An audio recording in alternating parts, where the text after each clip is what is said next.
our brand new spanking studio. But what went so wrong at Gemini, you cannot ever find a Caucasian person if you tried very, very hard. The company of the hour, the month, the year, maybe the decade is NVIDIA. For somebody like Jenson to just chip away at this and keep building, it's just incredible.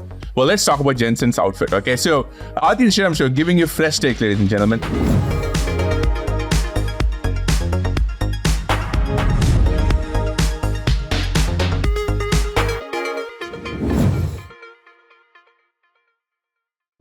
Ladies and gentlemen, welcome to a very special launch, relaunch, upgrade, glow up of the Aarthi and Sriram Show.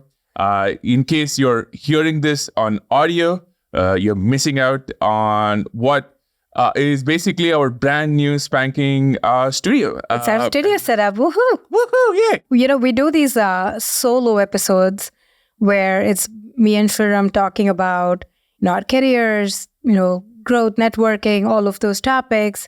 And they've all done really well. We get a ton of feedback, comments, and we realize that we are actually in the same house. We're there together, and we do these in this pseudo virtual kind of environment, like a Zoom backdrop.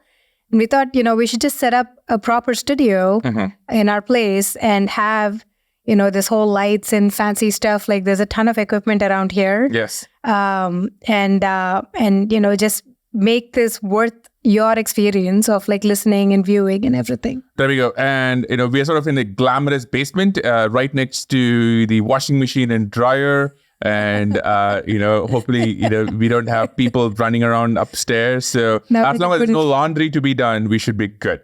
But no, first of all, maybe for those of you who may be tuning for the first time, who are we? What are we doing here? We've been doing this show. It started out almost as hey, wouldn't it be nice to kind of invite our friends, other startup founders, and sit down with us and chat about their experience building companies?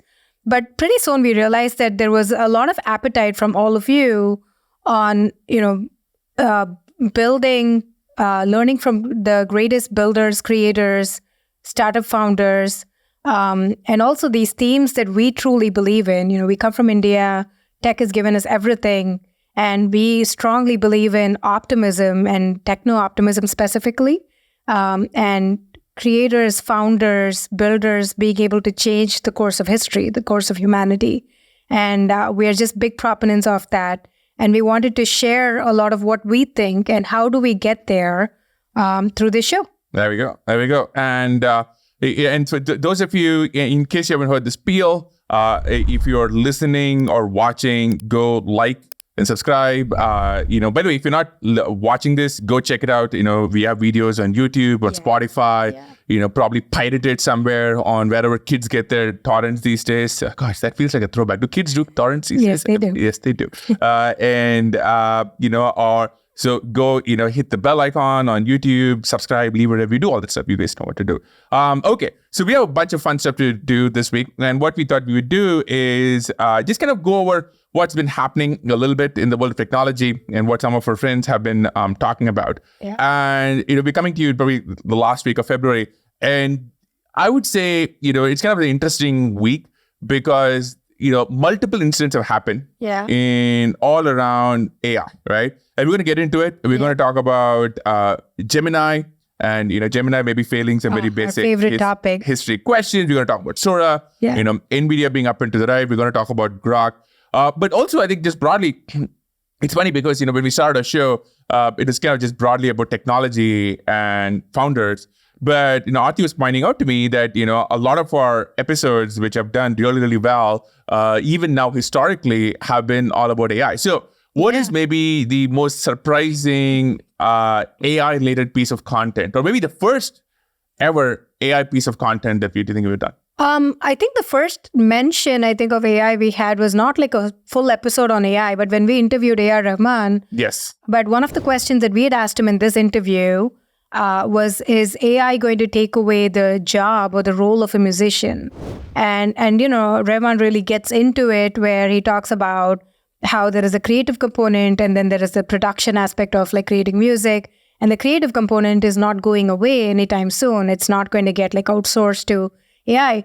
Now, in the context of Sora and all of that, I don't know because there's so much, it is so creative, or it makes us feel like, are humans actually that creative to begin with? I don't really know. But that's, I think, our first kind of like entry point in the show on AI. And then since then, we've covered a lot of founders who built companies in AI itself. Who's your favorite? Well, I think, first of all, I think we had a bunch of people who are quote unquote AI before it was AI. So we've had on, first of all, a lot of, investors in the space. That's true. I'm not going to mention Mark Andreessen. Mark Andreessen has kind of gone on one of his unhinged rants, which on Gemini. Well, I'm sure he has one on Gemini, but we talked about, I think, just AI broadly, AI ethics. We talked about his manifesto. He said a bunch of weird random things on this show. We should Google us and go check it out. But maybe I think one of the most interesting ones is, and maybe one of the earliest ones is, I would say, Alex Wang of Scale.ai. So this is, I think, one of the interesting things about Alex was, I remember that conversation, and it actually, more than AI, if you go back and look at it, you would see that Alex was actually also talking about defense. And just kind of the importance of AI in defense and national security. And it's been interesting because I remember thinking, oh, wow, like, this is a theme which we haven't heard a lot about. And now, obviously, with American dynamism and with what is happening in the world of with Anduril and a lot of other companies, this is kind of the hot topic. So I would say that is one. That is one. I think Stephen Wolfram. Yes. We actually talked about AI. I think at that point, ChatGPT was very new. And we'd asked him, how does ChatGPT work? And he had written this brilliant blog post, if you remember, on how it essentially is like an autocomplete for your mind. That's kind of how the inference works. And so he had basically broken down what ChatGPT was going to be, what the future is going to be. That was again, one of the early episodes where we covered AI as well. And we'd covered a new kind of science. We'd covered a bunch of other topics in that. But there, I think that one was very good. Noam Shazir. Oh, gosh, yes. Noam Shazir, was fantastic. Yeah, it was very good. Character AI. And even before, they had written this part of this big Google paper on attention is all you need. Yes. And that was brilliant because that basically set off this entire wave of AI companies, AI products, OpenAI, everything else came from that. Yeah, I think, so I don't know if you remember this, but there was a couple of interesting things from the Noam episode. Noam was super kind.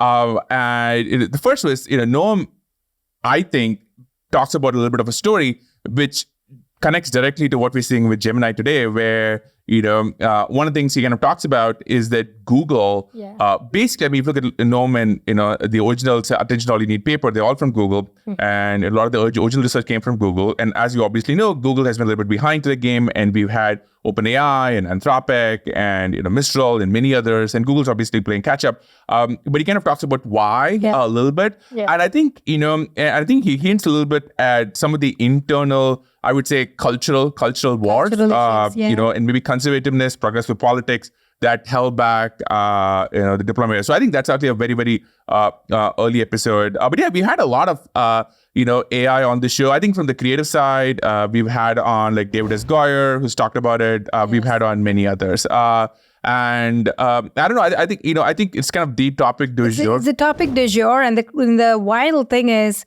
we kind of almost have to say this is last week of Feb. Because every week it's changing. And this is one of those, I can't remember the last time when you opened up, Twitter or, one of the few places where you consume news from, the topics change within that industry so fast. There are new launches, new releases every single day. Now, I'm starting to dabble back into AI code. And now if you look at a Hugging Face or any of the places where you have, models, every day there are new models published. Every day there's so much that's happening. And it's amazing. It's just invigorating that, you can now do so much with so little in AI. So today we thought we should just do a roundup of everything that we've seen in the last couple of weeks. Yeah. And hopefully we need to get our editors to get this episode out quickly because this might get obsolete very soon. Yeah. This may be one of these Okay, I was going to make an inappropriate joke. So maybe for a future episode. All right. Okay, I think maybe let's just get right into it. I would say the episode, the topic which is kind of dominated Twitter is Google launching Gemini. And just to kind of maybe cover this a bit. So Google, it's probably not a secret that there's been a widespread idea that Google's been very late to the game. Obviously, they had a bunch of research, they haven't productized it. Yeah. And when people look at ChatGPT, when they look at products like Perplexity, etc., they see it as a fundamental threat to Google, right? Like the basic task of you search for something and you get answers. These things are obviously in the business of giving you information, and they've been behind. And Google has tried to respond. They put out, I would say, just kind of blog posts until now and previews and demos. They had announcements of Bard in sort of like I would say maybe a few months ago. But the big launch that they had was Gemini, and it just came out, and they also did a big open source launch around it, which I want to get to a little bit. But the thing which has kind of dominated the kind of the Twitter sphere or the exosphere is basically the idea that they're so woke. Yeah. Right. And this, let's see this, right? Basically, Gemini kind of failing questions like, I don't know, like show me the president of the United States, or show me a king of England or the queen of England. Yeah. And basically, it just doesn't seem to like white people. So it's kind of the blunt version. Yeah. I think the other version of this is that it sort of fails. It plays it so safe that it makes some incredibly weird choices. So, for example, one of the things which has been going viral is people compare who is more controversial. Hitler and insert some figure, right? Hitler and Elon Musk, Hitler or Joseph Stalin and somebody else. And it sort of gives It'll be like, well, it's very complex and it's such a complicated topic. I'm like, no, it's not. It's very clear. Yeah. You might hate, Elon Musk's Twitter dunks or whatever, but you cannot by any means compare against Hitler and be like, well, that's a complicated decision. It's just not. So what do you think is going on there with Gemini?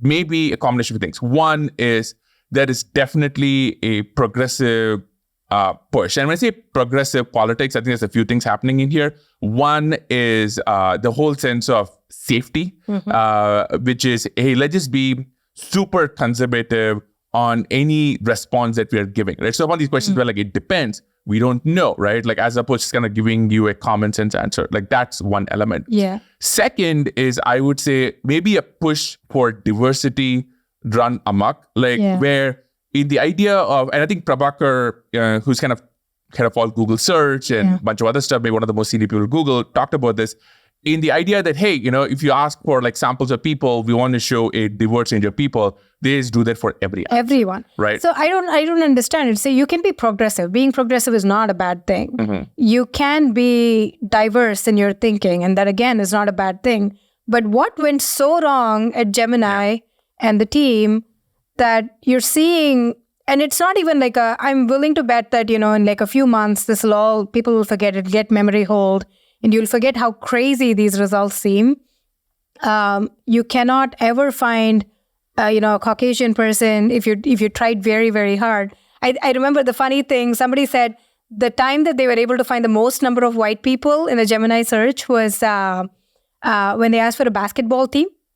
And I was like, wait, but that's the one place where you probably don't see a ton of Caucasian people. Like, it makes no sense. People have been watching the old basketball movies. I guess, but it's just, I don't understand how you start here with like good intentions and go all the way here where Gemini is today. So what happened, do you think, with the teams itself? Well, this is a good question. And I think I've been thinking about this because I saw some version of this when I was at Twitter also. So if somebody's watching this from Google, right? Like, and I'm sure there's kind of a war room and I can sort of predict what's happening now. Yeah. Somebody's like, okay, let's analyze the kinds of queries which are getting the most negative reaction. Yeah. And they're going to say, okay, this is an issue where, for topics which are obviously have a right answer. Yeah. For example, show me examples of rulers of England. Yes. We have a sort of the knob on diversity has been turned up, right? Yeah. And somebody's saying these are the class of queries. Let's just maybe turn the knob down, and that's the right fix. Yeah. And I think if somebody's in Google doing that, that is actually the wrong approach. Because I think what is probably happening, and talking to a few Googlers, I think has actually been happening, is you basically get these layers and layers of philosophy and how to build product, where you don't even have the language to talk about, okay, is this right or wrong, right? So, for example, right, like, one of the things I have to think about is, who is a Googler who when, like 2 months ago, I'm sure they had an internal version of this. Somebody could file bug reports, right? Like, who is incentivized to basically say, hey, this should have a white person, right? Or Elon Musk is not controversial, right? There's two things are stopping them. One is, if you file that, right? First of all, there are probably a lot of cultural incentives not to do so. Second is, if you read some of the Google thinking around AI safety and responsibility, and look, it's some people on Twitter like to dunk on these words, but like what usually happens here is that there is a big push to like saying like, hey, this is a framework and we operate. And any response you get to a bug report is going to come in an answer from that framework, which is like, we need to optimize for diversity. Interesting. Right? Okay. So you're going to get this sort of this quasi-bureaucratic, technocratic answer to like, hey, this is obviously wrong. Right? And so I think so if you're in Google, and I think you kind of have to think about it at two levels, right? One is, the frameworks on how we are approaching AI, right? I think what it's showing is like it's some fundamentally busted, right? So for example, I'm pretty sure no one at Google today, if you're launching, say, I don't know, a better version of flight search or, hotel availability, right? Like, and it's like, well, there are no flights available from, I don't know, London to Delhi. You'd be like, well, that's wrong, right? But you need to figure out like, what are sort of the objective frameworks and maybe reboot them from scratch. Because as somebody's pointing out, the problem here is not in the training data. The problem here is how it's been trained on what is right. Like the RLHF process has been broken. Right? And I think the entire approach to AI safety, responsibility probably needs a do-over. And I think honestly, it's going to be very challenging. I was talking to some very senior Googlers today and they were just like, it's going to be an impossible, hard challenge. So I was going to ask you, we are here now with where Gemini is. What do you think happens from here? Like 2 months out, a year out, 5 years out, if you look at future of Google, because it's not so much just Gemini, like that's just almost like a manifestation or an output of all the internal issues. It's unless you really truly at the grassroots level, like fix this, I don't know what happens from here on. Right? So what do you see as like the future from here? Well, I think the three possibilities. One is the very cynical take is that nothing happens. And what they wind up doing is, I always see this kind of hilarious, like, Rolling Stone piece, which was like, well, these are right-wing Twitter people saying this, right? Like, and that's a very cynical... Like, we are the crazy people. We are like, quote-unquote, right-wing. Yes, right? Like, so that's... Or like completely historically inaccurate series of results that Gemini had shown. Yeah, and so basically somebody inside Google say, well, these are kind of the crazy right-wing people on Twitter, and we don't need to worry about it. Here's all these stats and all these ways. So that's number one. I think a more median probabilistic approach is they basically fix the most extreme cases, but the median cases lie, which I think is somewhat more, scary. The optimistic approach, and I'm sort of naively optimistic, I don't think it's going to happen, is you basically reboot, I would say, two axes. One is all the, how do you think about accuracy for AI, and reboot maybe the teams and the culture there. And the second part is some of the incentive mechanisms on how people report these things and how they're built. But I think it's naive. I don't think it's going to happen. But that's probably the most. Well, I'm not sure optimism is the right word. That's probably the best outcome. But I don't think it's going to happen. It's so crazy because you now have this product that is like pure magic when you think about the technological achievement, right? Like it got so overshadowed with all of like, the wokeness and the results of that, as opposed to if you look at Gemini in 1.5 and also if anybody's like played with Gemma, it's just brilliant, right? Like now you have a lot of these models that are like truly open source. It's like out there, like now you can go get like a Kaggle notebook, get the whole thing and start working with it. And the context window, is now massive, which means the ability to recall for all of these models is getting better. So the technological achievements is fantastic and it's like really pushing the boundaries. And it's such a shame because now with all of this tech, what you're able to do is like, it's just completely submerged in wokeness and DEI and all of that stuff. And that has become the entire Twitter conversation. Yeah, I think this is maybe a good opportunity for the Google leadership. So I think I saw this from Prabhakar's blog post and I sort of disagree with it. I think the mistake for Google leadership is to say, we had good intentions and this was a mistake, right? Yeah. And why is that a mistake? Well, because I think, I think Mark Andreessen has a bigger take on like, you should judge a system by what it does. And I think the right response is to say, look, every system has bugs. This is not about that. But this is a clear failure. And we need to kind of like relook at how we are building things. And the intentions or our, the motives can be noble, but we need to kind of like question everything from the get-go. Yeah. I'm not sure whether Prabhakar, and kind of surprised it came from Prabhakar and not Sundar. I would sort of suspect this to come from Sundar. I think it's kind of a good moment for Sundar himself to kind of step in and say what's going on, because ultimately, he is the guy who runs the show. But I don't know, I think it's going to be a good moment of leadership. A lot of people are cynical. Look, I think Google in some ways is the heart of Silicon Valley. So I think it's very important to see what they does, but who knows? But anyway, so that's on the Gemini side. I think I do want to say like Gemini has some fantastic work. I want to kind of point out some great stuff in there. Yeah. Because I'm sure if I worked on Gemini, and a lot of great people who do, like Demis Hassabis and a few others, I'm probably very frustrated that probably a very small class of queries is overwhelming a lot of attention. Yeah. So I want to point out some great things they did. And I think one of the great things they've done is the push on open source. Yeah. Yes. And the fact that even just yesterday, I booted up Ollama. I pulled down one of the latest Gemini models. I could run Gemini offline. So think about this, right? You can now run Google offline on your laptop. Which is kind of crazy. Yeah. And honestly, huge props to Google for making that happen. And it also tells you how much the world of AI and sort of these leading LLM models has kind of gone towards open source. Which is huge. It's great for founders. It's great for people who want to like start companies.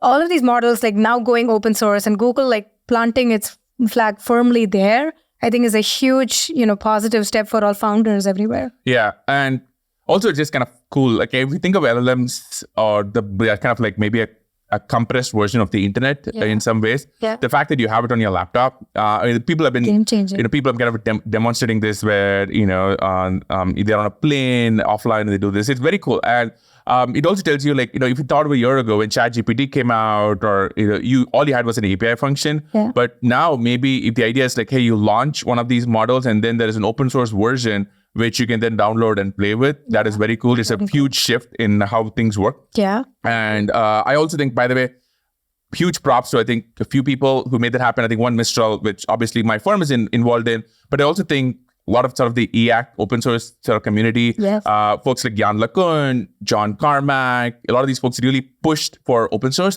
because I don't think this was a given. Yeah. Like a year ago, I think there was a world when any large LLM comes out, all you get is an API, you get some rate limited token. Mm-hmm. But now we are in a world where maybe the normal thing to do is to put out an open source version and then, where is my Ollama, run command. And so I think that wipe ship is only been due to a few people, so props to them. I think I'm always suspicious when you have these big words like responsible or safety or any of these, because one, I don't really rely on anybody else to keep me safe or keep hold like the community responsible or any of that. Like these are pieces of software. I think the right way to go do this is like put this out there and see what happens and figure out like what regulation is going to look like and all of that. There are a few laws that we already have today. And I think AI can basically be a part of the same set of like governing laws, as opposed to a new set of like safety laws around AI or any of that. So to your point, a year ago, things were trending definitely in like a very kind of starkly negative direction, where a lot of the conversation was like show up in front of the Senate and have these conversations about like AI regulations and ruling bodies and all of that.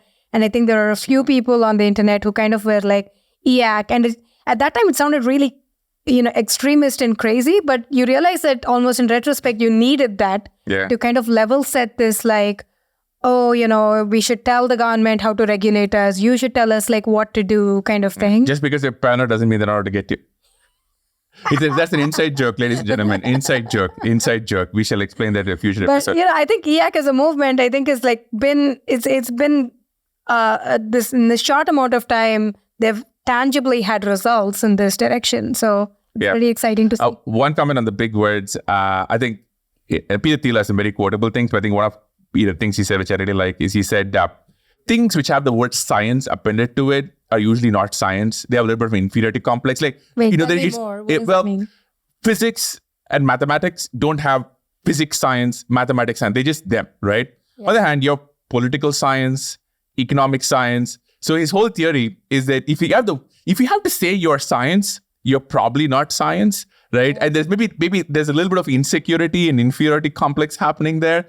That might also be coming from Thiel, who's very much an other. Well, I mean, I think his point is like, the core things are like math, physics, chemistry, which don't need to kind of like say we're science, as opposed to philosophical science. But yeah, I think there's something true about this for the big words, right? Like if you're actually just doing the right thing, you don't need to say we're responsible, we're trustworthy, you just are. Yeah. And so you kind of have to say all these words.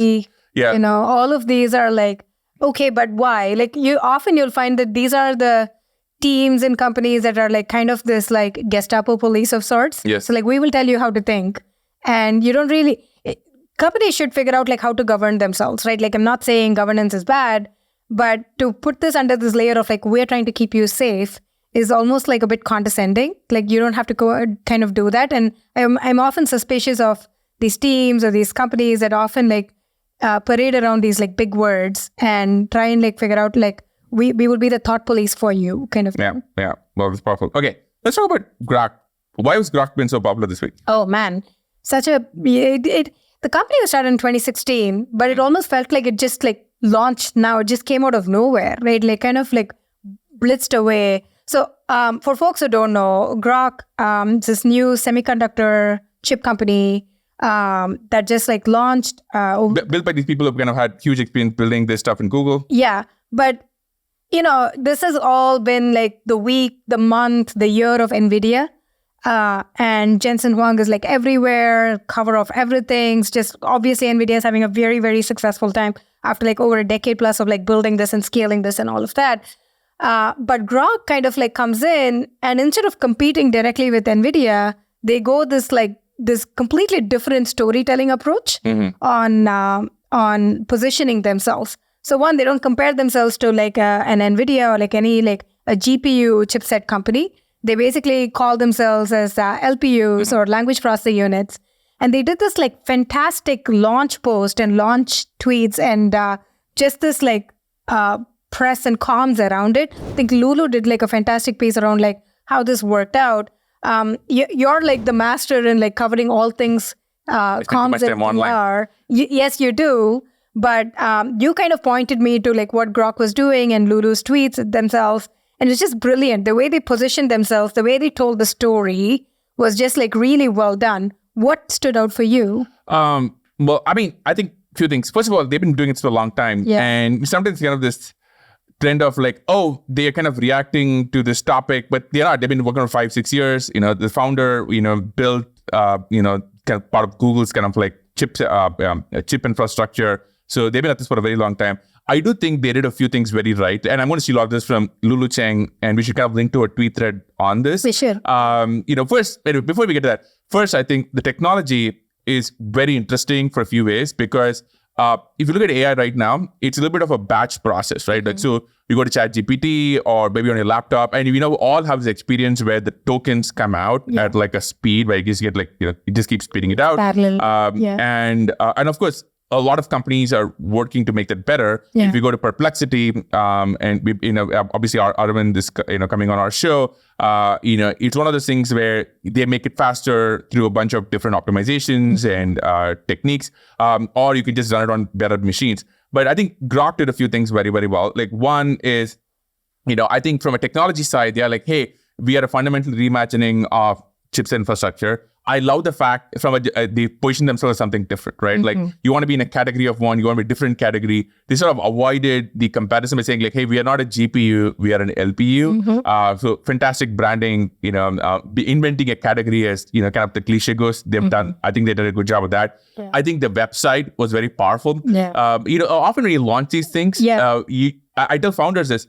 people need to be like, all right, I'm going to check it out and try it out, right? And even for consumer app founders, sometimes it's hard, right? Like you get a bunch of people from a press launch and you're like, well, there's going to be a sign-up flow or launch and so on. And I think one of the things they did very, very well, and obviously it's only possible with technology, was this demo. You just went to the site, you ran a query and you got back results. So it was instantly visible what it was capable of because everyone went like, whoa, this is not the experience I have with running LLM on my laptop or one of these models. So there's a very, very powerful demo.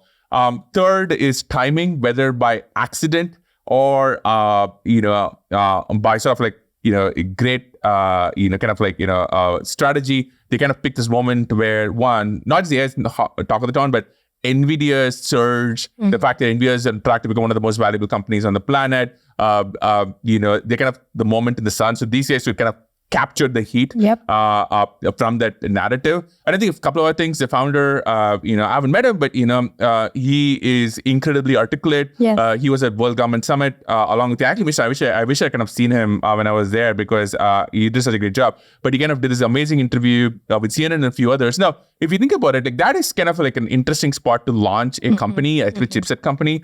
But it tells you like you can be anywhere in the world, and if you have a great message and honestly piece of video, you can go very viral. So he did a great job of just being articulate. He did this great thing where if you see the video, he says like it would be annoying if you talk like this, but we talk naturally, right? Yeah. So very, very sort of human terms, painted what they do very well. And he's been all over Twitter, Hacking News. So it's one of the things that I think incredible, huge props to them. Obviously, they built years of technology. They have many more years to go. But in terms of a marketing, capturing the zeitgeist, storytelling, yeah. I think if we see that with now that we've been so deeply immersed in tech companies, and then now as like creators ourselves, we are now getting exposed to like the world of storytelling and like authors, movie directors, like folks like that who are like really world class. You kind of almost have to see how these two have to come together to capture the imagination of people.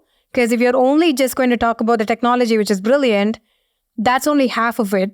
But to kind of like lay it out in like how people can understand and like to powerfully tell the story, I think there is a lot of value there. And you're going to see more and more and more founders.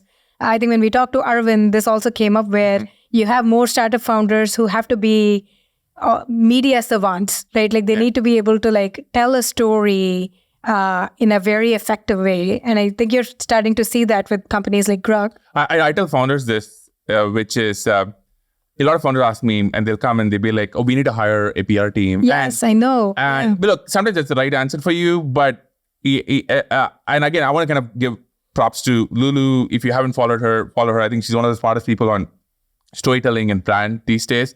And she has this great piece on Andrew. And if you're a founder today, right? And this could be to get the story of your company out there. This could be on how to avoid a hit piece. Yeah. All of these things, right? The first number is you got to do it yourself. And I think too many founders are like, well, I was just talking to the company yesterday, which is coming under a lot of pressure. And they're getting sort of these typical quote unquote hit piece narrative. And the founder was like, well, I'm going to hire this PR team. I'm like, no, you can't do that. You got to take the reins yourself. Like if there's a huge product issue or, your number one customer is leaving you, you would do this yourself. Yeah. You got to handle it yourself, right? Like, so it's not something you outsource. You can get advice, but you got to do this yourself. Second is, I think, direct storytelling, which is you building an audience, being out there, being authentic, making people cheer for you is super, super critical. And I think, the Groq folks do that and props. And so if a lot of founders, if you're listening to this, think about Groq, right? Like think about the fact that, look, and by the way, I have no idea how the company actually works. We're not involved. I'm not involved. But you have basically a chipset, you're building hardware and chips, right? Yeah. The classical way you announce this is, you were not exciting. You put out like a benchmark website. Nobody has benchmark website. It's not about not exciting, but you could have just been like, oh, there's one more competitor to NVIDIA. Yes. Like that would have been the on Intel or an AMD. Yes. So they did so many things which are different for a company which should probably usually, they've just been normal and not even lazy, just gone the course. Yeah. So if you're building an AI company or if you're building a consumer company or a SaaS company, I think it tells you, okay, there are probably things you can do also if you just put in effort. Yeah. Huge props to the Groq folks. I haven't met them, but... I will say this. 10 years ago, if somebody had told me, oh, it's not just about building products, it's also about storytelling, I would have firmly been in the camp of like, no, you're wrong. The good products speak for themselves. You don't really need to like pander to an audience or do any of that. I almost looked at like comms, marketing, all of that as like sort of a gimmick. And now having known and having like built products at different companies on our own, I now am at this point where, you need to have a very solid product. Like it doesn't take away anything from like product capacity, but then you do need strong storytelling skills. And I think at some point, Sriram, like we should do an episode on what does it mean to like really learn storytelling, not just like storytelling when you launch something or like a comms campaign, any of that, but also like a defensive storytelling when your startup is under attack or when somebody's like trying to write a hit piece on you. Not that this happens to a lot of people, but you need to be able to like talk about yourself and talk about the story of your life or story of your career in a very tangible way that caters to like your audience. And I think it is a core skill set that everybody should go learn. Yeah, I agree. And I think it also, like storytelling, whether it's pitching to VCs or anything you do, I think is going to be super core. Okay, maybe the last bit of podcast, the company of the hour, the month, the year, maybe the decade, maybe even longer is NVIDIA, right? Yeah. So, what are your thoughts on NVIDIA, starting with Jenson's black leather jacket uniform? Yeah, I think, I followed the company for a while, but only in the context of gaming. And, NVIDIA for the longest time was like gaming GPU company. A very long time ago, I used to work in the Xbox team. And I think that's kind of when, I started looking at NVIDIA as a company. And it was cool and innovative back then. And since then, one, just consistency. If you look at Jenson, same outfit, same everything. Actually, that's not true. That's not true. So, the black leather outfit? No, that's a pretty recent, not a recent phenomenon. Maybe, like a decade? Well, the dye workwear, the account on Twitter, he can analyze this. He kind of has this whole series on Jenson's outfit. Oh, I missed that. It's funny. Okay. When we were preparing for this podcast, I was thinking about like, how do we have like new takes? So everyone has kind of covered NVIDIA. Well, let's talk about Jenson's outfit. Okay, so Jenson. Yes, that's the thing that we're talking about. Aarthi and Sriram show giving you fresh take, ladies and gentlemen. But Jenson. Back in the first of all, he's always looked fantastic, right? He's always been well dressed. But in the 90s, 2000s, he kind of looked like a tech CEO, right? All these photos, you should pull up the thread, maybe.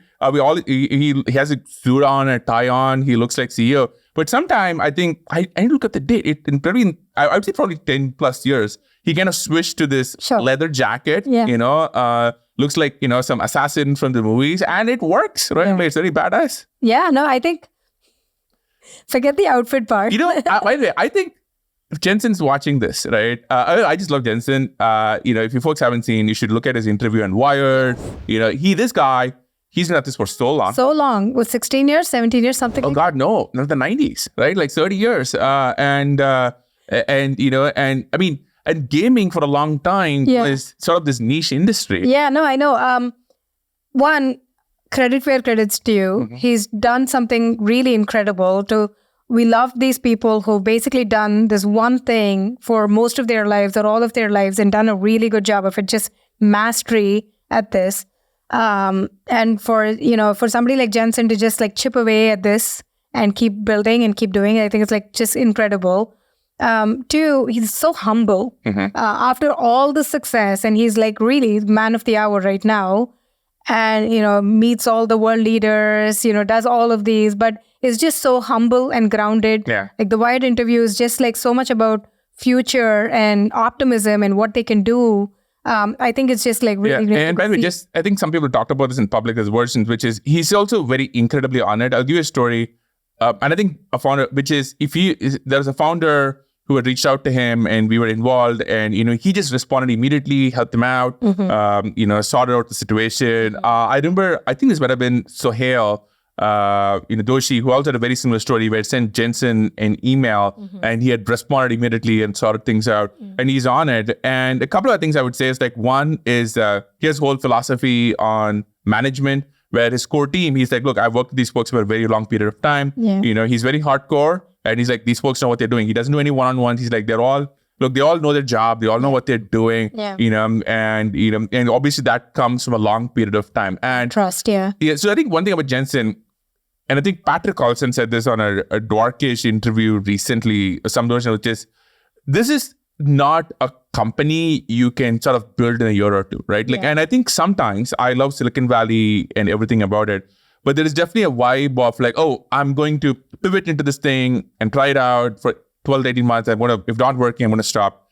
AWS is not a company you can pivot into. In either it's like we just talked about Groq and obviously very early days. These are things which require years, decades of experience in an area. This is not a mock-up you can throw up over a weekend. And I think there might be something here about doing these slow burn companies and getting rewarded for that. Like, so if you look at NVIDIA, it's so structurally hard to compete with them. Even if Sam Altman raises 7 or 8 trillion or whatever. Why not 8? Why not 8? The other guy is very good on Twitter. But, but it just, I think there is something very noble about making these long-term bets. There's this great TED talk by, Nathan Myhrvold. Yeah. Another one of our great podcast guests, right? Guess, yeah. And he talks about, sometimes in society, we don't admire people who take long-term risk. We admire people who are into the burning building, but, we don't often who spent their entire career, working on something. So Jenson deserves every bit of it. Hopefully he's Time Person of the Year, or he has his moment in the sun, and I think he deserves all of it. Yeah, and I agree. The Jenson outfit collab. Yeah. Okay. Sriram, you have to move on past the outfit. No, I was going to make this. Okay, I had this joke prepared. Okay, basically, it's not a joke. It's here. Look, it has always frustrated me that that no one in tech has done a fashion collab, right? And I think it's our time has come, people. Our time has come, and look, we look fly, and Jenson looks badass. So Jenson, I don't know who, right? Some leather atelier or whoever, right? You need to drop the the Jenson collab, right? It's it's sleek, it's elegant. You're crushing Intel's hopes out there, right? All in all, from. It's great. So somebody needs to do the collab, and Jenson should be the poster child. I want to see this guy, in the Met Gala. Yeah. I want to see him, doing a collab with Pharrell. Our time in tech has come. So maybe that's the most profound bit of this episode. Well, I don't know about that. Don't take any fashion tips from us, from Sriram. Take it from Jenson, though. Yeah, well, there's so much happening, overall. I think, did you want to cover Sora as well? Yeah, let's do it. We missed Sora. This is the big swing.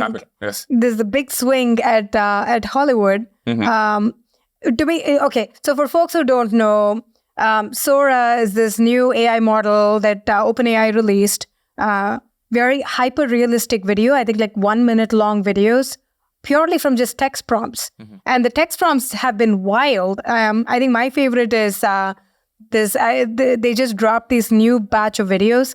One is this F1 car racing through the streets of San Francisco. Oh, I haven't seen this. And it is brilliant. It is just, it's San Francisco as you can't tell the difference between actually shooting this thing and this entirely AI generated video. And another one was the scuba diver diving around a shipwreck. Oh, I haven't seen these. It's just brilliant. Are these a batch after the the ships in the coffee cup? And Yes. So that was the first batch. This one showed up, I think, 24 hours ago, 48 hours ago, something like that. And these are just so hyper realistic, 1 minute long, entirely from text prompts. And it is just, you cannot tell the difference. It is so realistic. The attention to detail and the depth and the color, just the vividness of it is just so good. And, I think a lot of people are sitting up thinking, now what? What do we do with this? Which is how do creators get to use this? How can now non-creators become creators? Could anybody now make a Hollywood movie? Because now you don't need all of the big budgets and the sets. One of the things that Sriram and I have always talked about, with respect to software, is unlike being an architect or in a lot of other professions, which requires years of building this to see the end result. You could have a laptop in your bedroom and you could build things and build world-class products that billions of people can use. Now, that can be taken to Hollywood and creating videos and all of that without building a set and all of that. I was talking to this Hollywood, the person who makes a very popular show on Apple TV, and it's a sci-fi show, and they were talking about how all the pre-visualization, which is kind of a lot of the work that you do before you actually do the CGI and the VFX work, is now done using Gemini. I think part Midjourney, but part of this. But look, there are long ways to go. Because I think if you look at Sora, still, it can't do a few things. If you look at it, it can't hold a shot for a long period of time. That's why you get these cuts from every few seconds. the physics, like you get a lot of things very, very right. Like for example, the coffee cup video, right, the waves, etc. But if you look at it very closely, a lot of things, it kind of starts to botch things around. I think one thing it's going to do, it's going to amplify, it's going to replace a lot of stock imagery and video. Yeah. Right? Like a lot of this, very basic stock videos that people had, Sora does a much better job. Yeah. And we just had Stable Diffusion come out with their version. I'm sure there are going to be many others. Yeah. They all do a much better job. That's one. Yeah. But I think mostly, the pre-visualization, creative work around, say, ad videos, music videos, definitely Hollywood productions. Like prototyping now becomes... Yeah, prototyping. Like if you look at something like Avengers, and I think some of this is online, like they don't just go in there and say like, we're going to shoot this thing. Shooting, right? Like they have like 2 years where they built out these kind of like wireframes and these box and a low-res version and a high-res version. And now we can just do all of this going to speed it up. Yeah. And the feedback loop is just, I think that's probably the number one place where it's going to get used at. Yeah. So I think all these fears of it replacing creative people is wrong. I think it's more about the creative people, like, it's like compiler speed, right? Like, when people sort of went to having fast compilers like a Rust or a Go, instead of just grabbing a coffee while this whole source tree builds, you're like, switches something and you change something and you react to it. Yeah, that's what it's going to do. I don't understand. I think at least at the areas where we've been exposed to so far and what I'm seeing is AI in all of its forms is going to just increase productivity, generate more jobs. I think there was one of your coworkers, I think Olivia Moore, posted this tweet on, she just like analyzed Upwork jobs. And now there's so many more jobs created, which is basically take, a chat GPT or like a different AI model and do things with it, which is like storytelling or create graphics or write pieces, like whatever. And so I think a lot of that, it's just going to double down on productivity and make people way more productive with the time that they have. And it's going to lead to more jobs, just more vibrant creative outlets for people. And, this is like, to me, when 3D printing first came up and I was like, wow, now I can print these things. And of course, like the things that I could print were like random screws and stuff like that to start with. But the possibility that, you could all be creators and build these like really rich things is just amazing. Yeah, I had this idea, which is, I don't know if folks have seen this. There are a bunch of companies now which do this where you give it like 4 or 5 seconds of your content and it can have you say things. Yeah. So one of the big issues that we have with doing these episodes is we're just lazy and we're not doing it. So I was just wondering, right? Maybe, I did not think this is where you were going with this. We're not talking about this. Maybe what we can do is when you're just feeling lazy about an episode, like, I can be in bed on my phone and be like, all right, Aarthi and Sriram talk about, I don't know, give us a latest take on Elon Musk's latest tweet. And you just have video of us saying these words right now. And maybe they feel a bit off, but it could be right. Which makes you wonder, are we real or are we AI? Would we know? Oh my God. Okay. No.